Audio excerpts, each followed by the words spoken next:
was always told that eyesight fades as you age.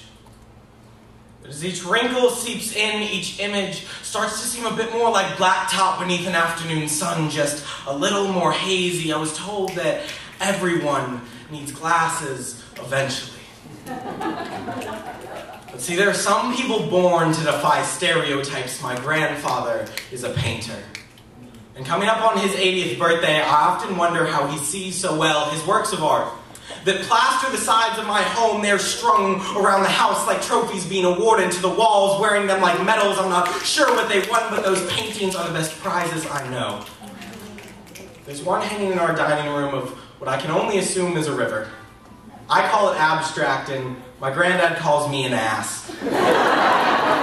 He tells me it's a painting of the Trent River where my uncle lives, and let me tell you, I've been down there a lot, and it seems like we have distinctly different memories of it. I remember murky, bluish-brown water with half-broken trees in the background, but my granddad sees it differently. In the painting, there is a river, ripped with streaks of orange, purple, and green, and trees that burst alive like they got a pick-me-up from the wind revived, blowing from his brush. See, my granddad is the type of man too stubborn to accept reality, so it made sense when I asked if he simply drew the picture and added his own colors to follow. He said, "No.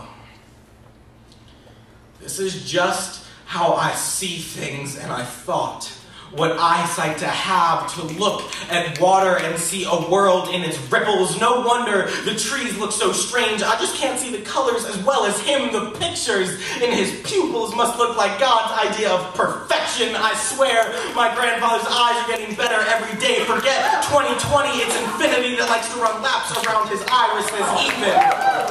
Even when they're used to stare me down for some smart-ass comment I made, those eyes feel like family. Those eyes.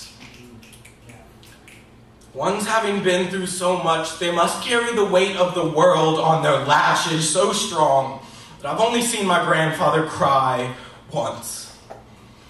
It was after his wife of 50 years passed away, and I was sitting on his couch that day, his arm outstretched in front of me, holding my grandmother's engagement ring, saying it was for me, and I could do with it as I pleased, and the tears that fell from his face as he spoke hit the carpet like cinder blocks so heavy. It's amazing he's been able to hold them back for what seems like centuries. It still sticks with me to this day, the day I learned my grandfather's eyes weren't indestructible, but still.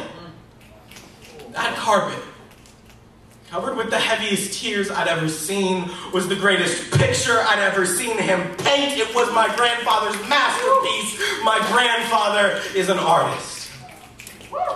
And even after he is gone, I will look at his paintings and remember that no one could see them the way he did.